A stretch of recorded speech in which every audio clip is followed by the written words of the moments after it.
Hi everyone, my name is Shani Mohammed and I am the Economic Development Specialist at Wilkes-Barre Connect. Welcome to episode 4 of Connect Further. Connect Further is a video series featuring national thought leaders, industry experts, social innovators, and change agents discussing the post-pandemic economic and social landscape. We hope that these discussions will help shape our recovery efforts, define our new norm, and establish the importance of coming together as a community to solve our most pressing social and economic issues. A new installment of this series is released every other Wednesday at noon, leading all the way up to our Wilkes-Barre Connect conference in November. Today, we're speaking with Cassandra Bailey, the founder and CEO of Slice Communications. Cassandra brings a wide variety of experiences to the communications strategies that she develops for her firm's clients. With a background in international politics, economics, and philosophy from the Catholic University of America, communications has become her passion, and she has been tapped by various industry associations and the media to share her insights and experiences in the field. She is also the host and MC for Mashable's Social Media Day in Philadelphia, one of the largest events of its type in the United States. Cassandra is deeply involved with her community, serving as communications marketing chair for both the Entrepreneurs Organization of Philadelphia and the Business Leadership Forum at the Union League of Philadelphia, Executive Committee member of the Small Business Board at the Greater Philadelphia Chamber of Commerce, Chair Emerita of the Board for Treehouse Books, and Secretary Emerita for the Board for HopeWorks in Camden. Welcome to Connect Further, Cass. Thanks for having me. Cass, so excited to have you on Connect Further. It's an amazing opportunity. CEO of Slice Communications. I know we've gotten the chance to know each other and hopefully soon can be partners on a lot of different things. That's the goal. Absolutely just love the work that you do. We're so happy to have you on the program. As our guests will find through all our social media and throughout slicecommunications.com, go on and check out some of the amazing work that you're doing, and you'll hear about some of the another initiatives you've got going on. So as we've done in every episode so far of Connect Further, how are you? Are you making it through? What has life been like the last couple months for you?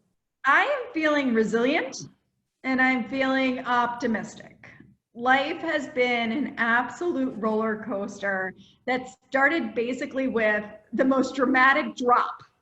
A lot of companies, when they start seeing trouble or when they start getting concerned about cash, the first thing they'll do is cut marketing, especially outsourced marketing. So we had quite a bit of client loss in March. We're fortunate in that we have a diverse client base. That's been a win. So we didn't have all client loss, but we had a good bit. And so we made some decisions quickly. We cut some overhead and just doubled down on sales. And over the course of the past 14 weeks, we've closed 17 new clients. So our roller coaster is slowly moving back up, and I'm feeling optimistic about it.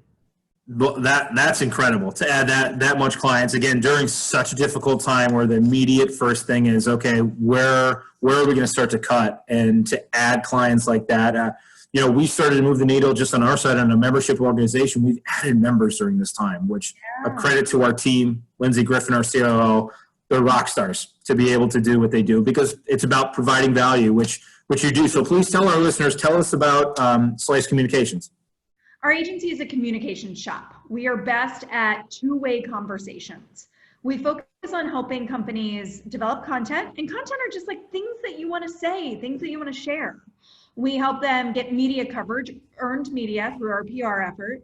We help them figure out how to make the best use of their LinkedIn, Facebook, Instagram, Twitter, Pinterest, Snapchat.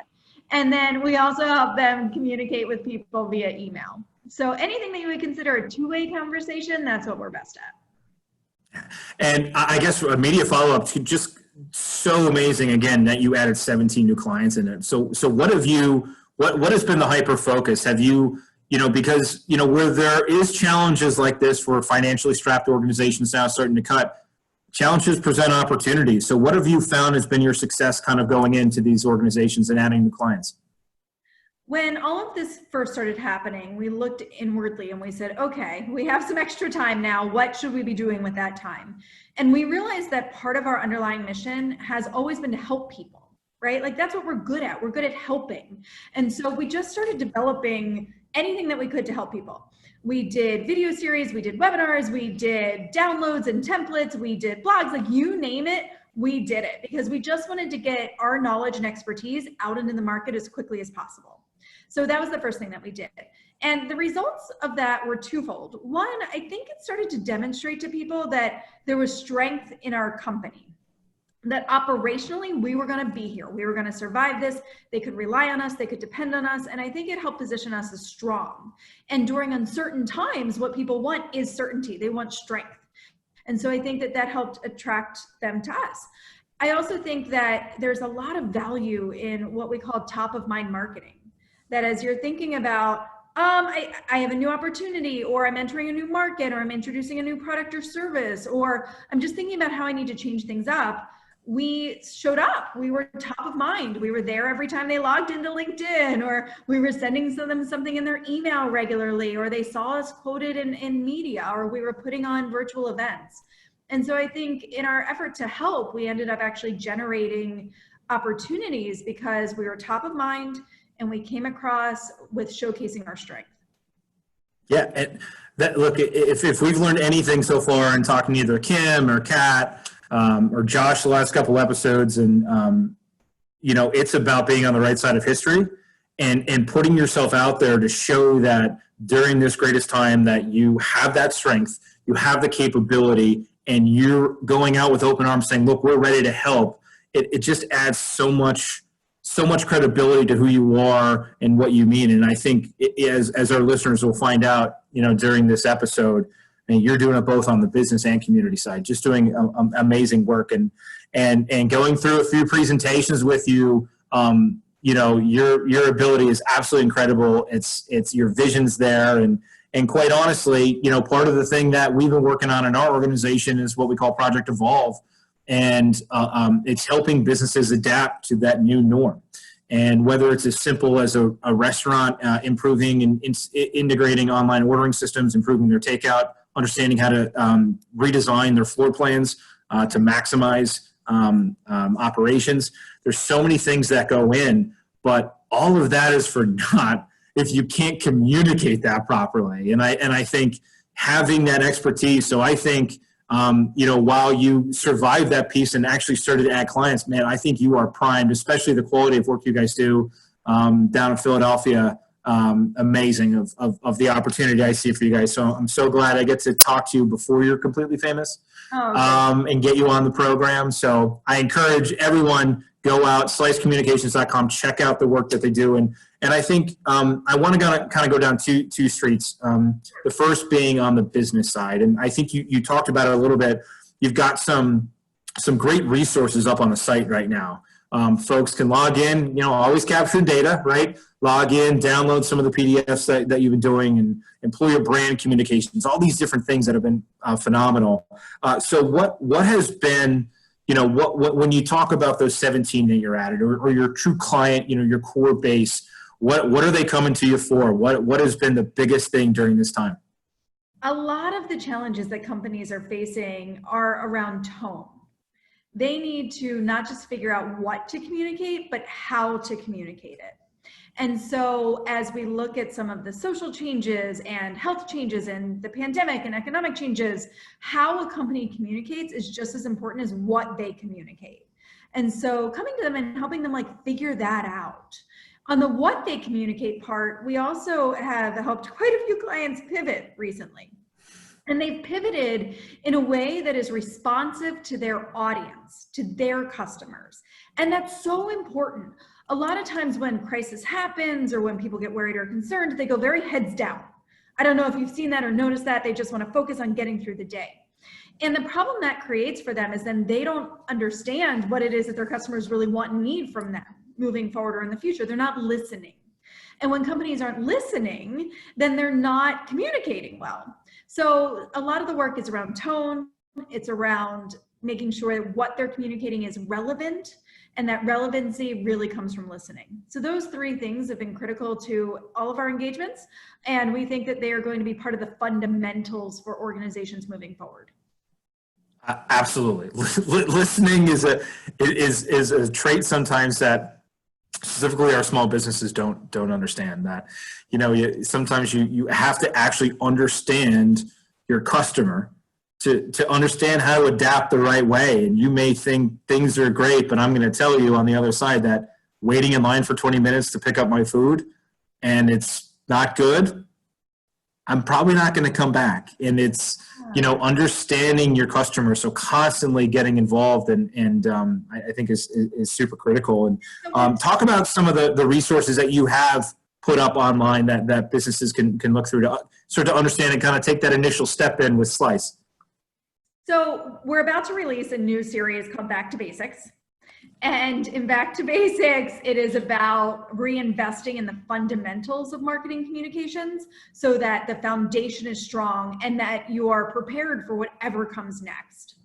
One of the videos that we recorded recently talks about how do you do that listening, right? We say listening and it seems super easy. Sure, I listen, but as an organization, we don't actually get to know what's going on with our customers.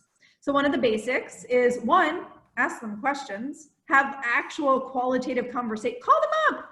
What's going on? How you feeling? How you doing? The second thing is, you can survey them, right? And ask them questions about what are their concerns? What are their fears? What do they care about? Where are they getting news and information right now? Who has influence over their decisions? What are the best ways that you can really help them move forward?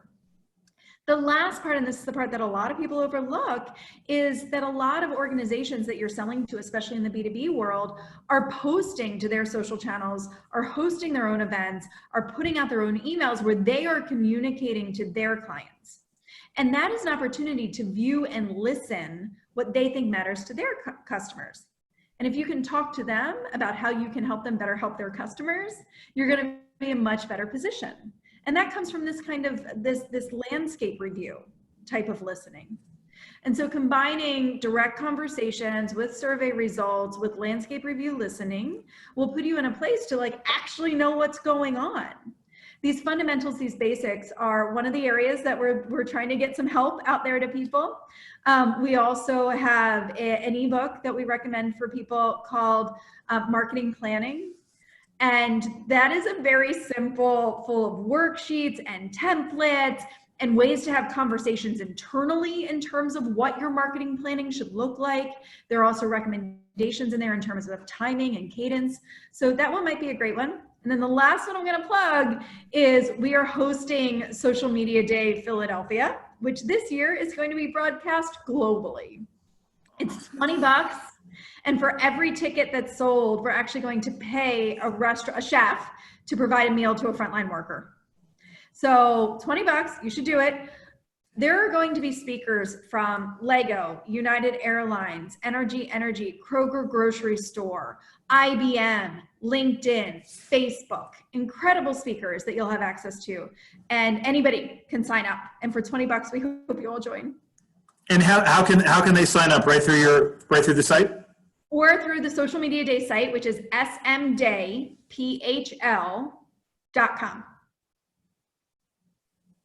That's amazing. That's we'll definitely make sure that when we set out the across social media channels, making sure ways people can connect with you and Slice, that we'll make sure to include that on there, because that's something. Well, I think if there's a way to describe who you are and who I've gotten to know, that's probably the perfect way to say, look, we are doing something that is pulling together resources, helping businesses understand. But by the way, we're really going to impact the community as well, and it's true to your nature. And I think I think to add a comment to what you said before, the first thing we did as a team here was we picked up the phone and we called every one of our members, and we took a phone call from anybody who wasn't a member. We didn't care. If someone wanted to talk, even if we spent 30 seconds with them, it was reassuring. And, I think you can't overlook something as simple as that as a business is trying to understand and internally start to right set that they got to make sure that they are reaching out to their customers and understanding that, hey, I'm here for you.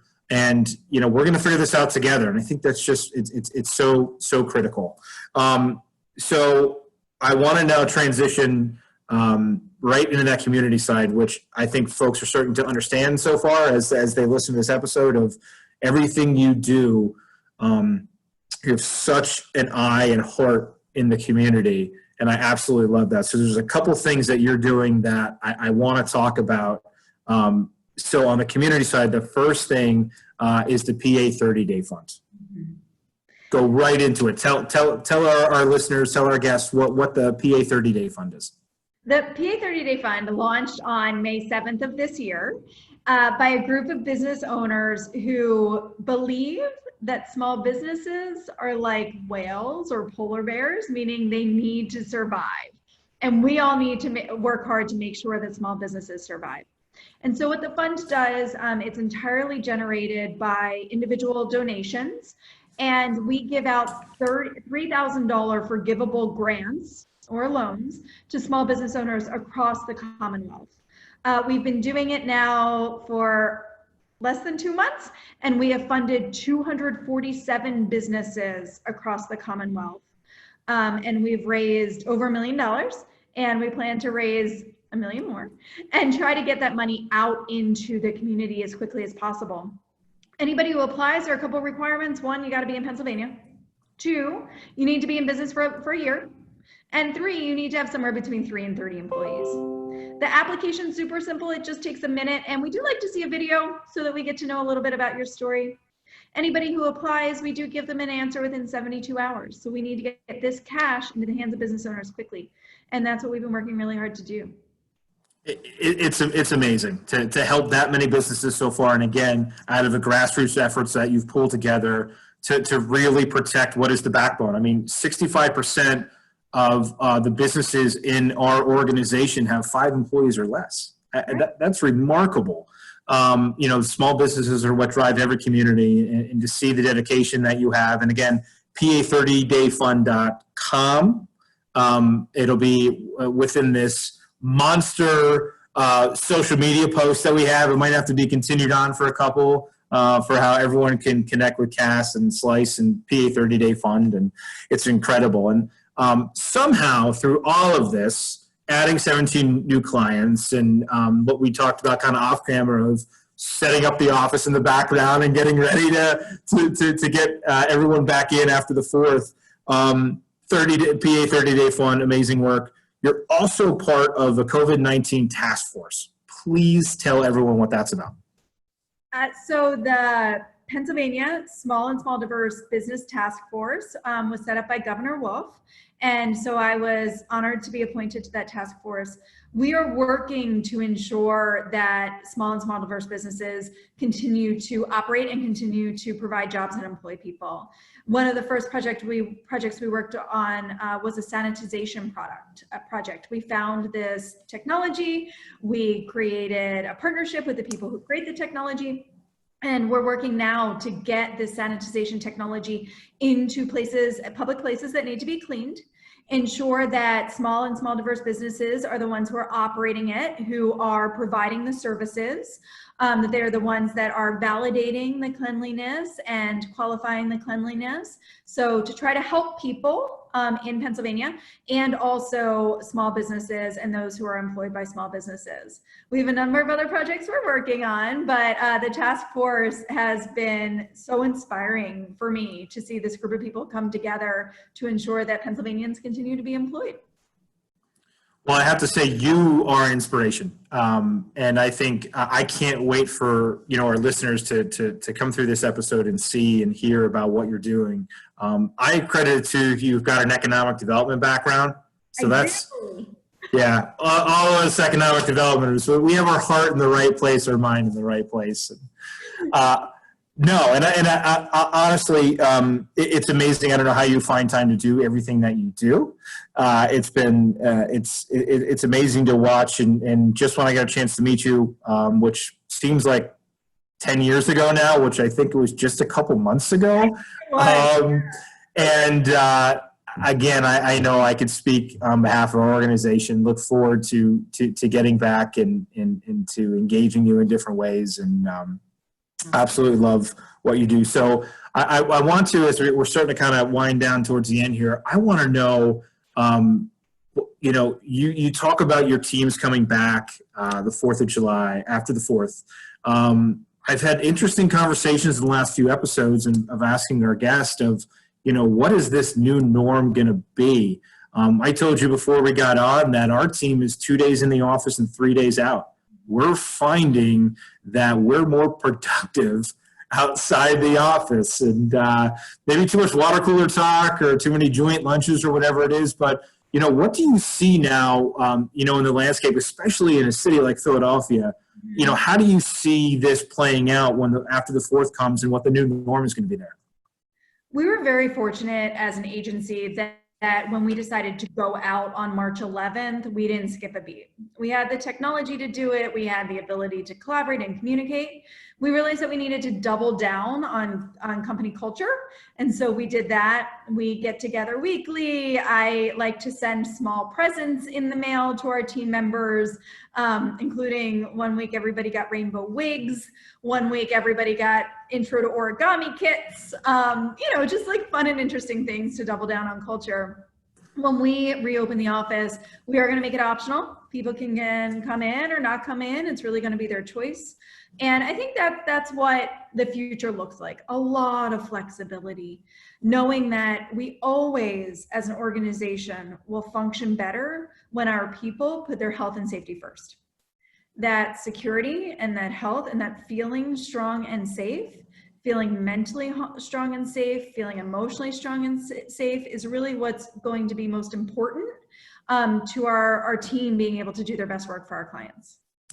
And I love your stories about sending the rainbow wigs and everything, because I think, if you know anything about our organization, we stress the importance of culture. I joke and I tell the story about, talking to some businesses and they say, well, we let our employees wear jeans on Friday. And it's like, it's a little more than that. Culture is so key. I'm telling you, I've never been so proud to be part of a team that we've got here.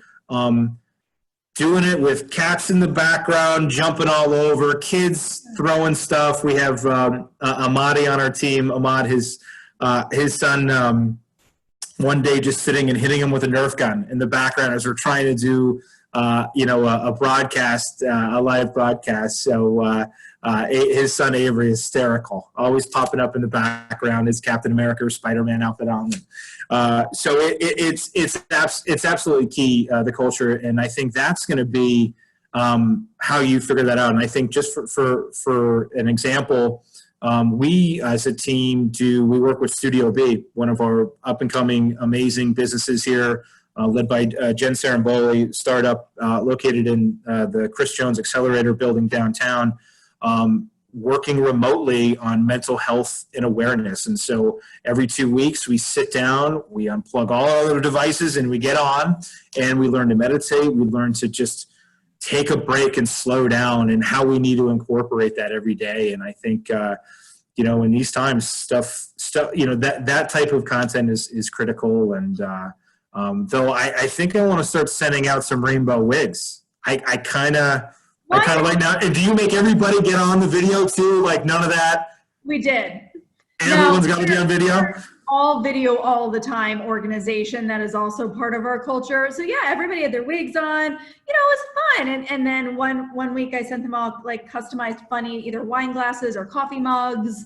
So these little things, that we can share, that we can connect with, even though we're not together, I think make a difference for people. It seems that you get closer. You see another side of your coworkers and your team, which I think is important. Kim Kalp in our first episode, the co-founder of Superfan Company, she said, we have a Zoom call with our team and you have to be on video. I don't care what your hair looks like. I don't care what anything. You're on that video. Yes, and I think in the beginning it was always like you're kind of professional and trying to do things. And like I said, my teenage daughter Madeline in a zombie walk behind me, going to make breakfast in the background, or I just the story I told about Ahmad and Avery. It's like I think there's just that human element, and I think it's in a weird way, as we're physically separated, we've come together in a more emotional way, which is incredible. Yeah. So in terms of Slice, so how many of the team members will be back in the office starting next week? We're still not sure.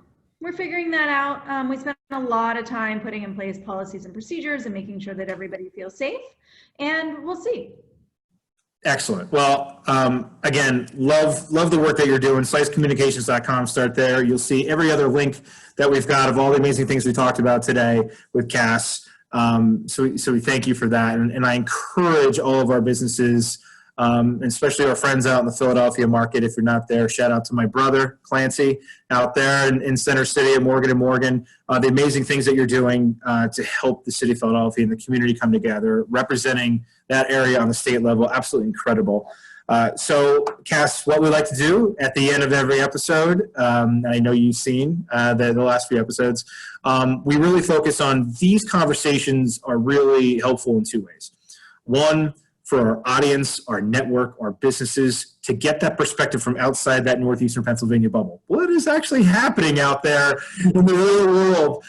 So for us, information that you talked about, some of the keys, whether it's be the way that you're bringing your staff back the right way, how you're communicating, how you're adding that culture, but more importantly, how you found a way during this time to start adding clients and providing those resources necessary. These points are so critical, and so thank you on behalf of our network and our businesses here for sharing that. And the second piece is all of this is leading up to our Wilkes-Barre Connect conference, which is held in November 18th and 19th. As I say every episode, no idea if that's in person or virtual yet. I'm going to tell you that both sides are ready, and we'll pick that date when we go, but we don't care whether it's in person or virtual because we know that the end game is the same. Mm-hmm. It's a way that we build upon the success from our conference last year, and it was to engage people, show them the power of coming together. Whether you're a high school student of one of the 15 high schools represented there, or you are a nonprofit leader who's been in there for 30, 35 years. You both bring a dynamic to a conversation. And so for us, as we really spread that word of encouragement and education and get ready, now this year it's about, okay, we're going to start solving problems together.